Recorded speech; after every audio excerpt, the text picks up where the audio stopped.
Hello, do you wanna make page dolls or tiny animations like these, tweening animations? Maybe even something simple like this, like a little bounce. Or maybe you want something more complex, like this, like a bunch of floating things and swinging legs, or something like this, like a blinking little whatever. So I'm gonna show you how to do that with Live2D Cubism using the free version. It's really simple. It might look really intimidating at first, but I will show you how to do it.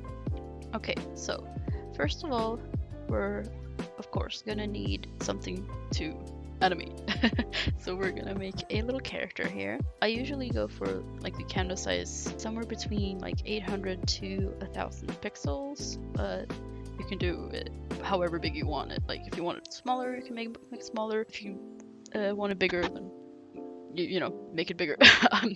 But this is usually the range that I go for. That's the size that I think fits best for page dolls on toy houses. So that's what I use. So we're just gonna make a little character here.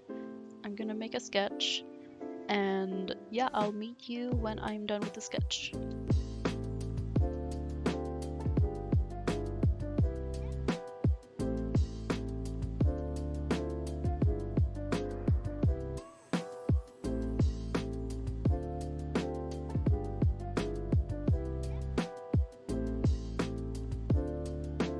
Okay, so now we have a sketch, and what we're gonna do is that when we start to do the lines, we are going to be separating everything into different layers. So let me just merge these two. So instead of lining everything, if I want the ears to move independently from the head, I would not add the ears to this layer. Instead, I would make a new layer, and I would draw the ears into their own separate layer, and I would add this extra part, because if I don't add it and I just color it in and I want to maybe like rotate it this way, in the final animation you're gonna see these lines and they're gonna stop all the way out here and make it really obvious that they were like separate parts. So to make it look better, you would add some parts to make it look a little smoother. You'll see what I mean later when we finish this. So separate everything that you want to move independently from the main body. You make into your own layer. And yeah, I will meet you when I have sectioned everything off and I'm done with my model.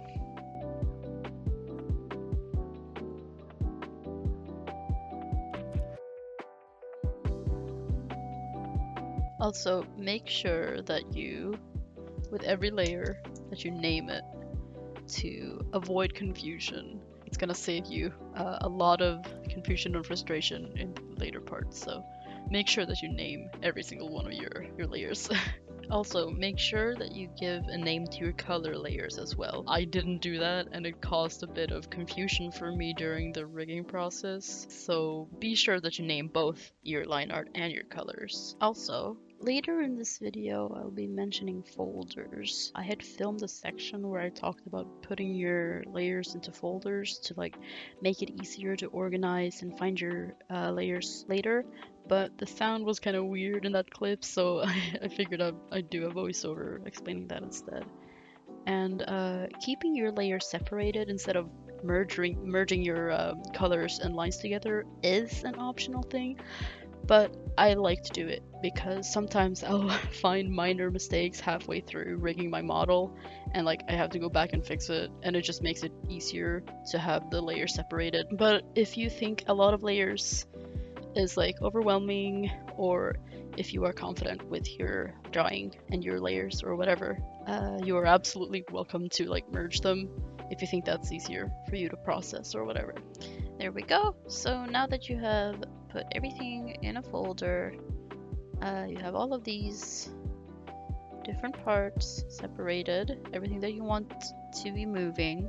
I'm gonna save this as a PSD, which is gonna allow me to carry all of these layers into the program instead of like as an image.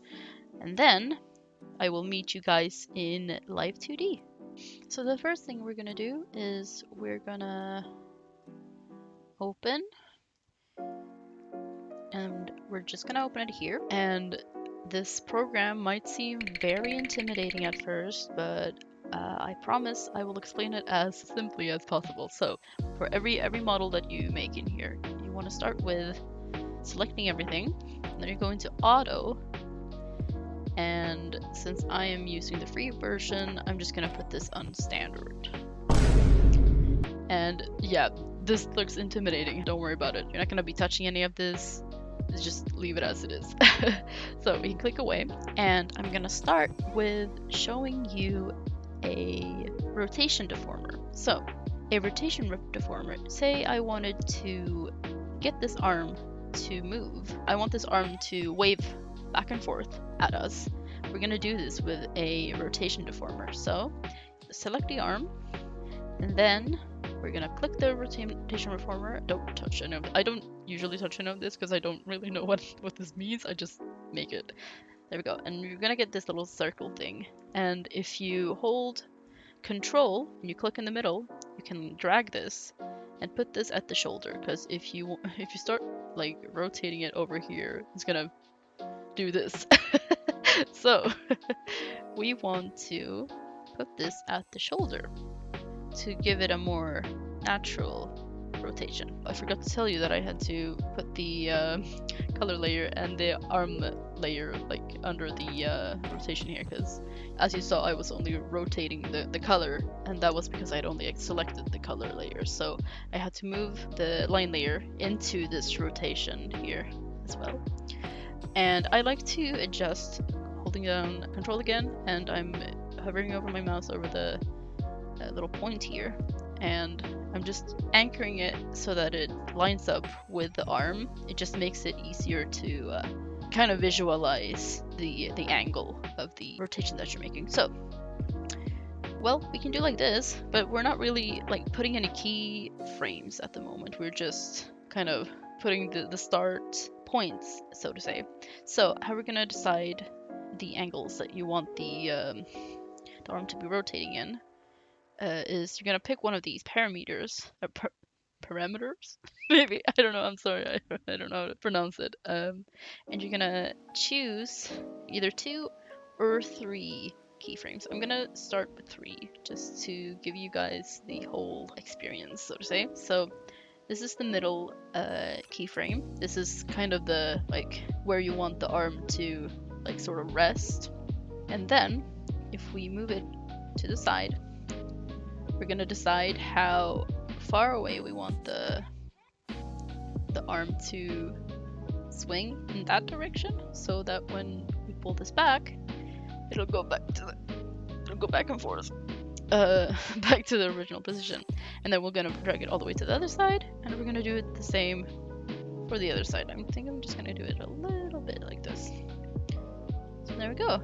We have a moving arm, and we can actually go ahead and edit this and name it arm, so that we know later that this parameter is for the arm movements. And now I'm gonna show you the warp deformer. So the warp deformer, instead of rotating, it just, well, it warps things. So let me show you this on the, yeah, let's do this hair part.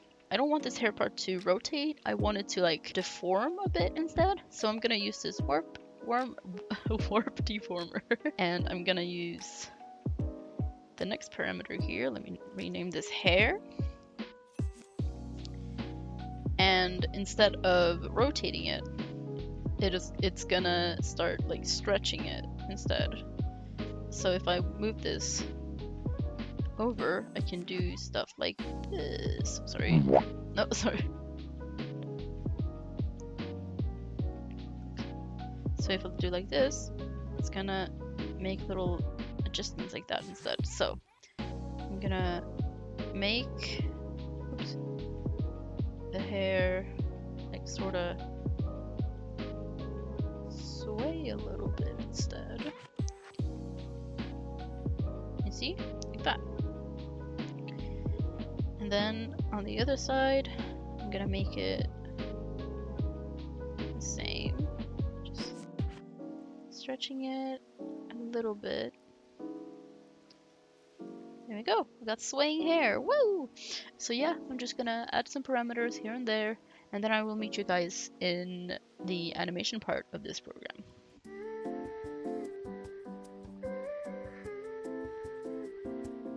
Right, and if you want something to rotate with something else, so for example, I've put this rotation deformer on the head, but when I rotate it, you see that the ears don't follow it. And instead of having to put separate rotators on the ears to like try to match it, you can attach the ears to the head deformer by, let me show you.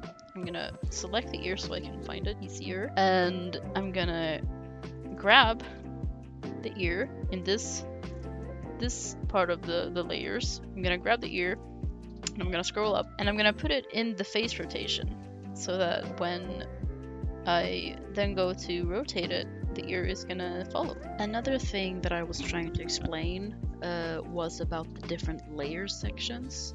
So you can see that we have two different sections of layers containing like all of your layers, but they do have two different functions. So the upper layers work like the layers in an art program. So they decide what sits at the front of your model and what sits at the back, etc. So moving the layers around in this section makes like visible changes to the appearance of your model. And the lower section is where you group your movements together.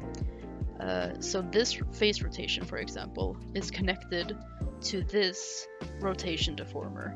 So any layer under this rotation will move in union with each other, as I demonstrated in this video clip. And moving the layers around in this section makes no visible changes to the appearance of your model, but it may mess with the rigging and parameters of the model. So now that I did that, the ears rotate with the head. Yippee! And I don't have to use any other like deformers to get it to match, so that's really cool. If I wanted to put two parts on the same parameter, like for example, if I wanted this parameter to control both arms at the same time instead of using two parameters to control both arms, then I could do that by simply putting another deformer on this arm, and I will select it, select this one, put down 3 keyframes, and I'm just gonna do the same thing but on the same parameter. So when I move this, they move together. Instead of if I had done it over here on this one instead, then only one arm would move when I moved this parameter, and then the other arm would only move when I moved this one. So this is just easier if you want them to move at the same time.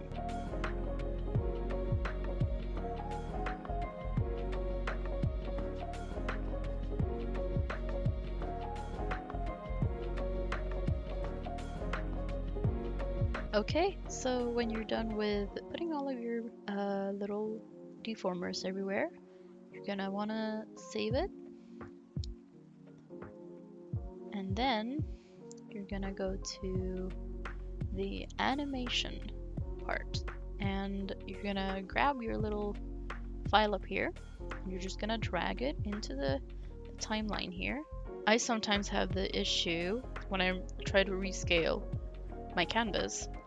I sometimes have the issue that I don't have everything selected, and I don't really know why that happens, but it usually works if you jump between the files. And you see, this whole menu opens up when you do that for some reason. I don't know why it does that. So yeah, what you're gonna start with is you're gonna grab your little model, and you're gonna put it in the top left corner, because for some reason the rescaling of the canvas is kind of weird. So let me use this thing. I don't know, I usually don't write a number. I just click and hold and then I drag. Oh, sorry, I have to uncheck this box so that I can do the width and the height separately. So I'm gonna start with a width. I just drag it to the side until it fits my model, like that. And I think the height is okay for me, but if you wanted to do the height as well, then you see it drops from the bottom, and that's why you want to put your model in the top left corner first, so that it doesn't, because if you put it like over here, obviously that's gonna screw things up for you. This is the timeline, and this is your little model, and it has all of these little files or little whatevers, and this is the duration of your little GIF or GIF or however you want to say it. And you're gonna want to drag this. I don't know why there are two separate ones, but you're gonna want to make sure that they are aligned with each other. And this is also something that you need to match up. So everything here should match up with each other, or otherwise it's gonna, because you see, it's just gonna be blank here for a second for some reason. So the first thing you want to do is you want to insert the keyframe at the very start. Whoops.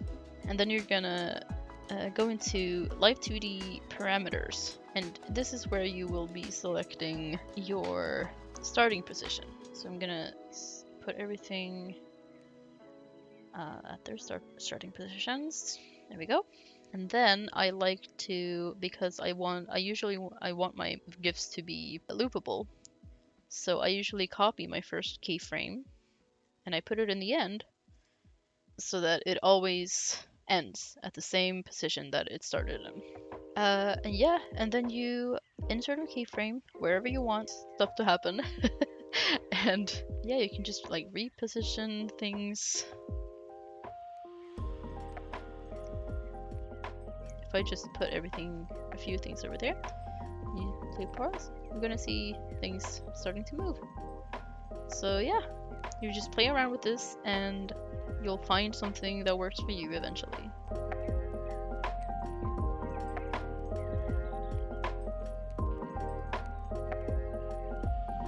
And if you want your character to look like they're floating, like bouncing up and down, then you're gonna want to go to placement and transparency, and this is gonna determine like the position of your little character. So I'm gonna select the first keyframe, then I'm gonna move her a little bit up, and I'm gonna grab this first one, this first position, and I'm gonna put it here, and then I'm gonna put it back down here.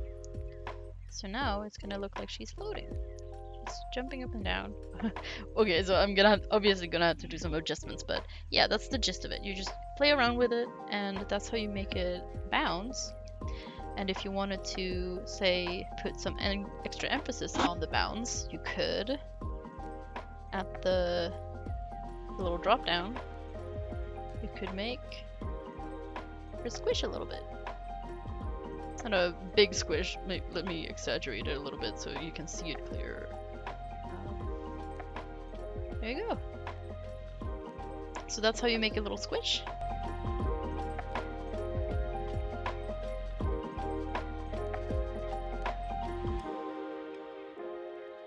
And when you're happy with your animation, you're gonna want to go to File, Export Image, GIF Animation. I usually get rid of error diffusion because when I saved my GIFs with that one turned on, it would give me weird lines over the GIFs, so disabling that worked. I don't exactly know what it does, so I'm not sure if it's important or not, but it made it look better for me, and I haven't had a problem disabling it, so I recommend doing that. Here you can adjust the size of the file if that's what you want. I'm gonna keep it that way, and then I'm just gonna hit OK, and then you rename it to whatever you want, and I'm just gonna save it as scene. And then you can open up your file and you can see it here. That's immediately I can see an issue here. But you know, that's why you don't merge your layers, because now I could go back and fix that if I wanted to. That's how I make my animated page dolls. I hope you understood anything of what I said. I know this this software is a bit intimidating to use, and it's not it's more of a VTuber model rigging program, so it's not really, I'm not sure if it's actually made to be used this way, but this is how I do it, and this is how I use the software. So yeah, I hope you could learn something, maybe.